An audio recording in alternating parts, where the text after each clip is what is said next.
है guys, welcome back to the channel. This is Gaurav and आज हम कवर करने जा रहे हैं faculty of technology Delhi university को। इस कॉलेज को मैंने लास्ट ईयर भी कवर किया था।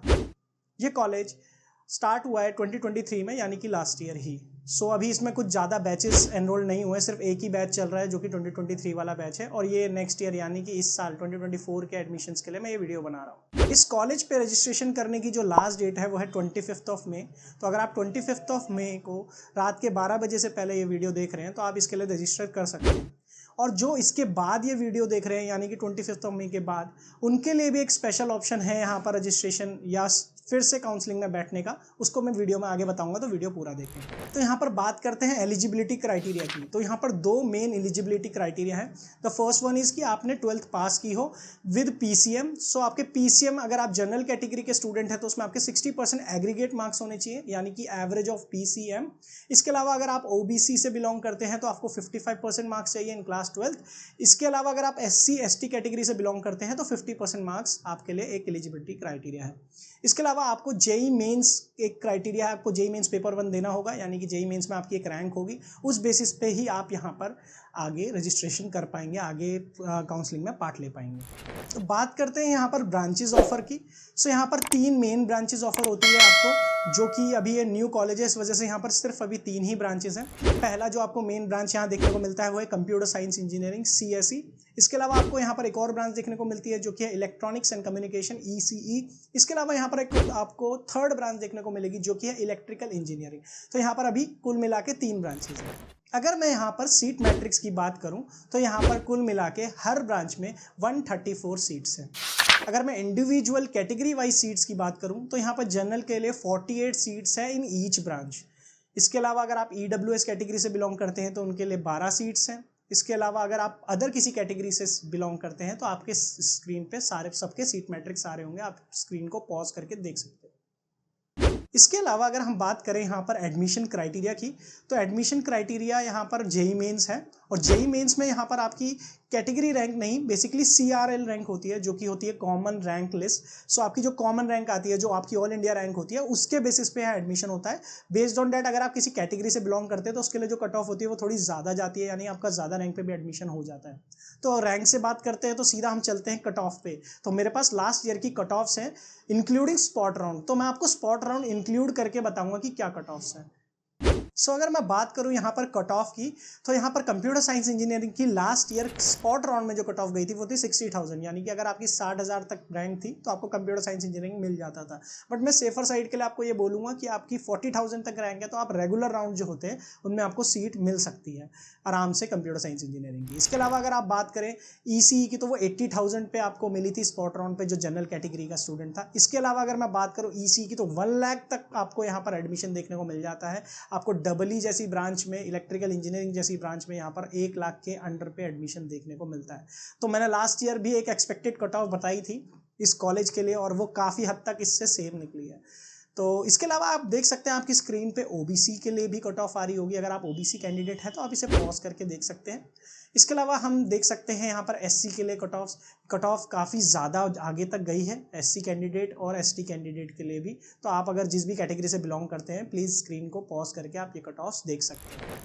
एडमिशन के लिए आपको यहाँ पर एक साइट पे जाना पड़ेगा रजिस्ट्रेशन के लिए, जो साइट मैंने स्क्रीन पे भी आपके आ रही है। इसके अलावा यही साइट आपको डिस्क्रिप्शन और कमेंट बॉक्स में भी मिलेगी, आप वहाँ से जाकर इस साइट पे रजिस्ट्रेशन कर सकते हैं। तो अगर मैं यहाँ पर बात करूँ रजिस्ट्रेशन की, तो आपको यहाँ पर रजिस्ट्रेशन फ़ी पे करनी पड़ती है। अगर आप जनरल और EWS कैंडिडेट हैं तो आपको 1500 रुपीज़ फ़ी पे करनी पड़ेगी, और अगर आप OBC कैटेगरी से बिलोंग करते हैं तो भी आपको 1500 फीस पे करनी पड़ेगी। इसके अलावा अगर आप SC ST या PWD कैटेगरी से बिलोंग करते हैं तो आपकी जो फीस लगेगी वो होगी 1200। रजिस्ट्रेशन करने के बाद आपको यहाँ पर एक साइट नज़र आएगी, आपको इस पर रजिस्ट्रेशन करना है, और रजिस्ट्रेशन के बाद आपको कुछ इस तरीके का प्रोसीजर जो आप देख सकते हैं आपकी स्क्रीन पे, ये सारे आपको स्टेप्स फॉलो करके आपका कंप्लीट रजिस्ट्रेशन हो जाएगा। तो आपको स्क्रीन पॉज करके आप देख सकते हैं आपको क्या क्या डिटेल्स यहाँ पर फिल करनी है एप्लीकेशन फॉर्म में।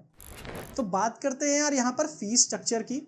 वैसे तो दिल्ली यूनिवर्सिटी की जितने भी आप अदर कोर्सेज देखेंगे वहाँ फीस कम होगी, बट यहाँ पर इस बीटेक प्रोग्राम की जो फीस है फॉर फर्स्ट ईयर इज़ 2,16,000, और आपको जब भी एडमिशन मिलेगा या सीट मिलेगी काउंसलिंग में तो आपको 1 लाख अपफ्रंट भरना पड़ेगा उस सीट को कंफर्म करने के लिए, यानी कि आपको 1 लाख रुपए भरने पड़ेंगे तब आपको वो सीट कंफर्म होगी। फीस जो कि हालांकि ज़्यादा है, मैं भी मानता हूँ।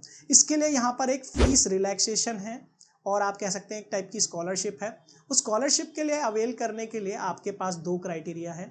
So basically first criteria is कि अगर आपकी फैमिली इनकम 4 लाख या 4 लाख से कम है, यानी कि आपकी मदर एंड फादर को इंक्लूड करके जो भी आपकी फैमिली इनकम बनती है उसमें अगर आपकी फैमिली 4 लाख की इनकम से कम की इनकम दिखाती है तो आपको यहाँ पर 90% तक फ़ी वेवियर मिलता है। इसमें एग्जामिनेशन फीस ये सब इंक्लूड नहीं होता है, आपकी जो मेन ट्यूशन फीस होती है वो इंक्लूड होती है। इसके अलावा अगर मैं बात करूँ इसमें सेकंड कैटेगरी की, अगर आप 4 लाख से ज़्यादा की इनकम में फॉल करते हैं बट आपकी जो फैमिली इनकम है वो 8 लाख से कम है, सो मदर फादर इंक्लूड करके अगर आपकी जो फैमिली इनकम है वो 8 लाख से कम है, आपको यहाँ पर 50% तक फी वेवियर देखने को मिलता है, जो कि काफ़ी अच्छी चीज़ है।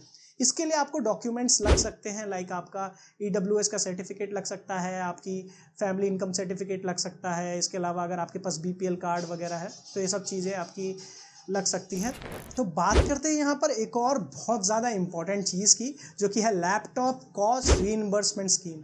ये जो स्कीम है वो लास्ट ईयर भी थी और इस साल भी है, जो कि मुझे काफ़ी अलग लगती है और काफ़ी अच्छी भी लगती है स्टूडेंट्स के लिए। सो इस स्कीम में बेसिकली क्या होता है कि आपके पास अगर लैपटॉप नहीं है या आप नया लैपटॉप लेते हैं तो जो लैपटॉप की कॉस्ट है और 50,000, इन दोनों में से जो भी लोअर प्राइस होती है वो आपको कॉलेज रीइंबर्स कर देता है। सो बेसिकली क्या होता है, मान लीजिए आपने 50,000 का लैपटॉप खरीदा और 50,000 का लैपटॉप जो होगा आपका पूरा, वो पूरा का पूरा पैसा आपको कॉलेज दे देगा अगर आप कॉलेज में एडमिशन लेते हैं तो। इसका पहला क्राइटेरिया यही है, अगर आप लैपटॉप रीइंबर्समेंट स्कीम में जाना चाहते हैं तो आपका फर्स्ट ऑफ ऑल आपका एडमिशन होना चाहिए यहाँ पर। उसके अलावा सेकेंड चीज़ इसकी आपके पास उसका बिल होना चाहिए इन योर नेम, तो आपके नाम पे वो बिल होना चाहिए। ऐसा नहीं है कि आप आउट ऑफ कंट्री से अगर कुछ खरीदते हैं तो उसका आपको यहाँ रीइंबर्समेंट नहीं मिलेगा। इस स्कीम को लेने का एक और क्राइटेरिया है, सो आपको एक टाइम मिलेगा, बेसिकली जब तक इसके एडमिशन राउंड चलेंगे लास्ट राउंड तक, उस राउंड से 30 डेज और लगाइए, यानी 1 मंथ। उस 1 मंथ तक आपकी ये गारंटी रहेगी कि आप इस कॉलेज में एडमिशन लेते हैं और कोई लैपटॉप परचेस करते हैं तो आपका लैपटॉप रीइंबर्स हो जाएगा, और रीइंबर्समेंट फॉर्म भी आपको इनकी की साइट पे मिल जाएगा। जैसे ही आप जिस साइट पे मैंने आपको मेंशन किया आप उस साइट पे जाएंगे, आपको उस साइट पे इसका फॉर्म भी मिल जाएगा, तो आप उस फॉर्म को वहाँ से भर सकते हैं। सो बेसिकली आपको उस डेट तक ही टाइम मिलेगा कि आप लैपटॉप का जो पैसा है वो रीइंबर्स करा सके कॉलेज से। सो जैसे ही आपका एडमिशन होता है राउंड 2 या राउंड 1 में, आप एडमिशन कंफर्म करते ही अलॉटमेंट लेटर आपके पास आ जाएगा, आप लैपटॉप खरीदिए और एडमिशन लेटर और जो भी डिटेल्स है उस फॉर्म में डालिए, आपको जो पैसा है वो कॉलेज रीइंबर्स कर देगा। सो बात करते हैं काउंसलिंग से रिलेटेड कुछ चीज़ों की।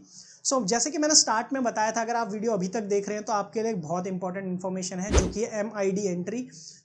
MID entry is like mid entry. आप बीच में कभी भी काउंसलिंग के पार्टिसिपेट कर सकते हैं। द कंडीशन इज कि आपको MID एंट्री के जो फीस है, जो रजिस्ट्रेशन फीस है वो है 2500, यानी आपको 2500 रुपये देने पड़ेंगे। अगर आपने रजिस्ट्रेशन पहले से कर रखा था जो कि 25 मई है, उससे पहले आपने अगर रजिस्ट्रेशन कर रखा है तो आपके रजिस्ट्रेशन जो नॉर्मल चार्जेस है वो 1500 रुपये हैं।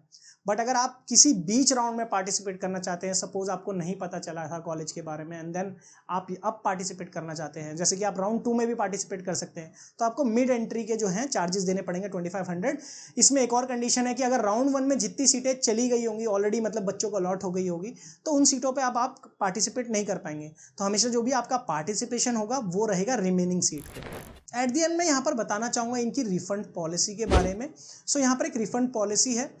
इन पॉलिसीज़ में क्या क्या चीज़ें कवर नहीं होती है मैं वो आपको समझा देता हूँ। तो आप जो एप्लीकेशन फ़ीस भरेंगे या रजिस्ट्रेशन फ़ीस भरेंगे 1500 रुपये, वो आपको रिफंड नहीं मिलने वाले हैं अगर आपने भरा है। इसके अलावा आप मिड एंट्री लेते हैं जिसका 2500 रुपीज़ लगता है, उसका भी आपको कोई भी पैसा रिफंड नहीं होगा कॉलेज के एंड से।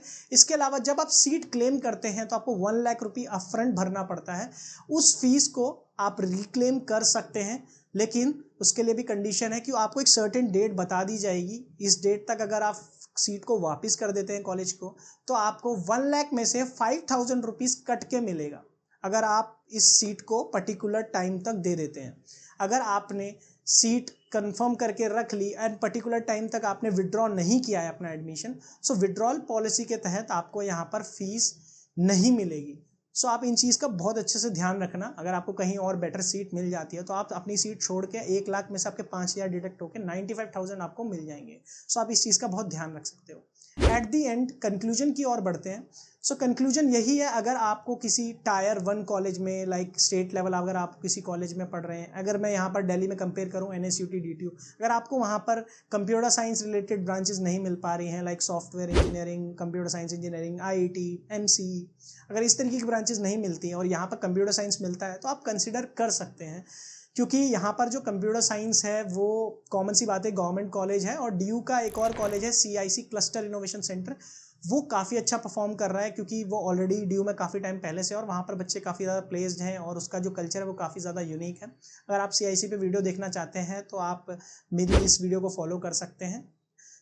आप इस तरीके से देख सकते हैं कि कॉलेज गवर्नमेंट है और आप सेकंड बैच में एडमिशन लेंगे तो आपके लिए रिस्क फैक्टर थोड़ा सा कम हो जाता है, क्योंकि बैच 1 की प्लेसमेंट से कॉलेज थोड़ा सा और इम्प्रूव करेगा, कॉमन सी बात है। एंड आप भी उससे देख के समझ सकते हैं कि प्लेसमेंट क्या रहेगी। एक अच्छा डिसीजन हो सकता है कि आफ्टर ऑल DU का एक काफ़ी अच्छा टैग है।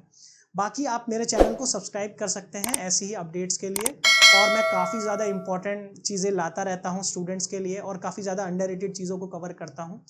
मेरे चैनल को सब्सक्राइब कर सकते हैं। मेरा टेलीग्राम ग्रुप है फॉर फ्री गाइडेंस। आपसे कोई भी चार्ज नहीं लिया जाएगा, आप टेलीग्राम ग्रुप ज्वाइन करिए और उसमें जो भी आपके डाउट्स हैं, कॉलेज रिलेटेड ब्रांच ये मिल रही है या कुछ भी गाइडेंस आपको लेनी है रिलेटेड टू योर करियर, आप वहाँ पर पूछ सकते हैं मुझसे। चलिए फिर मिलता हूँ किसी और वीडियो में। Thanks for watching.